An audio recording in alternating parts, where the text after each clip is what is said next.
కాసేపు నాకు అవకాశం ఇచ్చినందుకు ధన్యవాదాలు. ఫస్ట్ ఆఫ్ ఆల్ నేను వేణుగారు అంటారు 10 నిమిషాలు మీరు మాట్లాడతలేదు. ఓకే, మీరు డిస్కషన్ అంతా ఓకే ఒక వన్ సైడ్ నడిపించినట్టు అనిపించింది.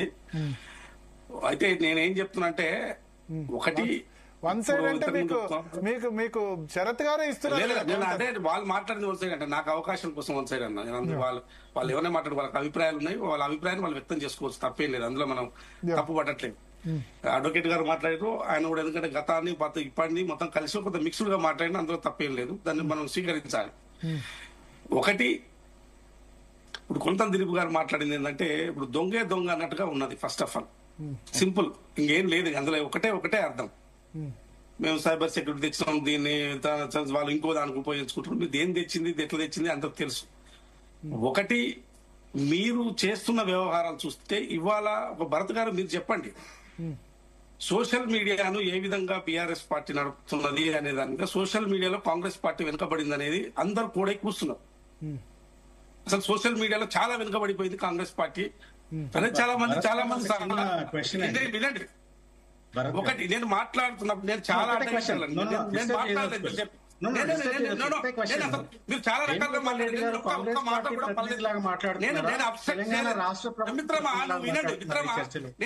చేయలేదు, నేను అబ్స్ట్రక్ట్ చేయలేదు నువ్వు మాట్లాడలేదు. నేను మాట్లాడినాక నువ్వు సపోర్ట్ చేయొద్దు అంతే, మీరు అబ్స్ట్రక్ట్ చేయొద్దు. ప్రభుత్వ ప్రతినిధిలాగా వచ్చినారా? మీకు రెండు అన్ని రకాలుగా వచ్చిన నువ్వు ఏదైనా రకంగా చర్చలో భాగంగా చెప్తున్నా. ఏ లెక్కలో పిలిచారు? ప్రభుత్వంలో జీతం ప్రభుత్వంలో జీతం తీసుకుంటున్నారు వేణుగోపాల్ ప్రభుత్వంలో జీతం తీసుకుంటున్నారు. ప్రతినిధిలాగా మాట్లాడడానికి లేదు. దిలీప్ గారు మాట్లాడనిస్తావా?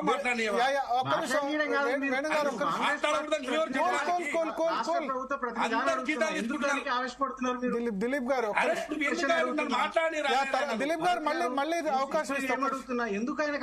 మీరు ఒక్కటే చెప్పండి, నన్ను మాట్లాడిస్తారా? దిలీప్ గారు మీరు రాష్ట్ర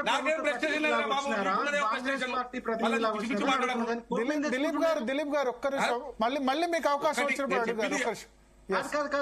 ఆయన పార్టీల గురించి రాష్ట్ర ప్రభుత్వంలో ఉద్యోగంలో ఉన్నాడు సార్.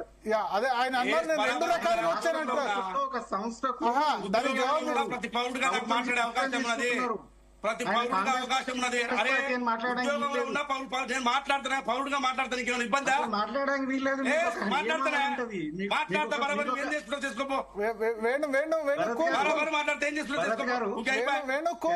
చర్చకు పిలిచిన గెస్ట్ల పట్ల ఇట్లేదేనా?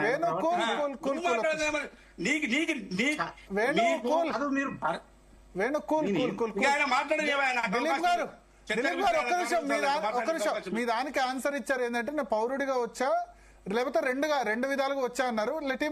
ఆయన మాట్లాడిన తర్వాత మాట్లాడండి. అందుకని ఆయన ప్రభుత్వంలో ఒక ఉద్యోగి లాగా ఉన్నారు, ఆ విషయం ఆయన మర్చిపోయినట్టున్నారు. ఆయన కాంగ్రెస్ పార్టీ